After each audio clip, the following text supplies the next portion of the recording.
इकरमा बिन अबी जाल कौन थे? उनका ताल्लुक कुरैश के किस कबीले के साथ था? उन्होंने कब इस्लाम कबूल किया?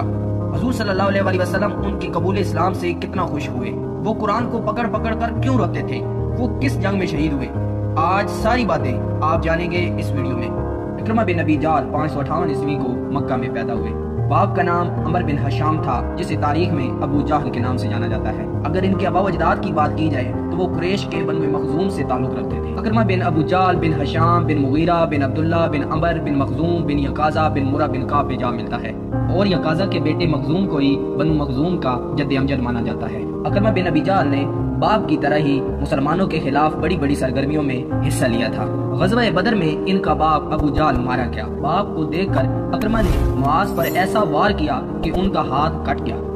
बदर के बाद जिन लोगों ने अबू सुफियान को बदला लेने के लिए आमादा किया, उनमें एक आप थे।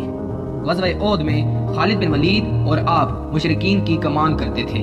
5 नबी को जब तमाम मुशरिकीन अरब ने अपने कबीलों के साथ मिलकर मदीना पर हमला करने का फैसला किया तो आप बनु कनाना को लेकर निकले।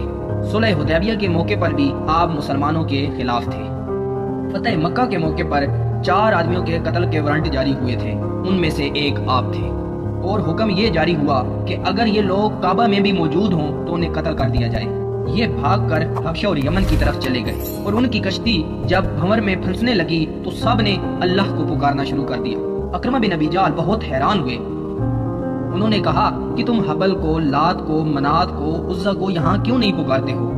वो सारे मिलकर कहने लगे कि यहाँ सिर्फ अल्लाह को ही पुकारना पड़ता है। उन्होंने फिर अल्लाह से दुआ की और कहा कि अल्लाह, अगर आज तूने मुझे बचा लिया तो मैं तेरे पैगंबर पे ईमान ले आऊंगा, इस्लाम कबूल करूंगा, उनकी हिदायत पे अमल करूंगा। अल्लाह ने इनकी किस्मत में हिदायत लिखी हुई थी, इसलिए वो वहां से बच गए। आपकी बीवी उम्मे हकीम, जो अबू जाल की भतीजी थी, उन्होंने इस्लाम कबूल कर लिया था। उन्होंने अपने शोहर इकरमा के लिए हुजूर सल्लल्लाहु अलैहि वसल्लम से दरख्वास्त भी की। आप सल्लल्लाहु अलैहि वसल्लम के पास वक्त बचाकर पहुंचे तो हुजूर ने उन्हें माफ फरमा दिया। उन्होंने 8 हिजरी में इस्लाम कबूल किया। हिस्ट्री हमें यह भी बताती है कि आप सल्लल्लाहु अलैहि वसल्लम ने जब इकरमा बिन अबी जाल को देखा तो आप बेहद खुश हुए और तेजी से उनकी तरफ बढ़े, और उनके जिस्म में अतहर से चादर भी गिर पड़ी, और मिलते हुए फरमाया, ए हिजरत करने वाले सवार, मरहबा। फिर इकरमा ने खुशी खुशी से इस्लाम कबूल किया। इकरमा बिन अबी जाल की गुज़िश्ता जिंदगी के हर पहलू की तलाफी के लिए उन्होंने कबूल इस्लाम के बाद उस पेशानी को जो बरसों से लात, मनात, उज़्ज़ा के सामने सजदा रेजा रह चुकी थी, फिर वो अल्लाह ताला के सामने सजदा रेज रहते थे। कुरान मजीद को अपने चेहरे और सीने के साथ लगाकर निहायत बेकरारी के साथ किताब रब्बी कहकर रोते थे। आपने 8 हिजरी में इस्लाम कबूल किया, 13 हिजरी में रोमन के खिलाफ यरमूक में शहीद हुए, और अल्लाह ताला ने उनकी किस्मत में हिदायत लिखी हुई थी।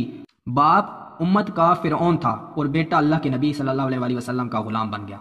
ग़ज़वा यरमूक में ये फरमाते थे कि अल्लाह ताला ने मेरे पे कैसा फजल किया कि मैं मोहम्मद सल्लल्लाहु अलैहि वसल्लम के अगेंस्ट था और आज उसी के दीन के दिफा के लिए लड़ रहा हूँ। मैं उम्मीद करता हूँ कि आपको ये वीडियो बहुत पसंद आई होगी। हमें सपोर्ट करने के लिए हमारे चैनल को सब्सक्राइब करें, दोस्तों के साथ शेयर करें। अल्लाह हाफिज़।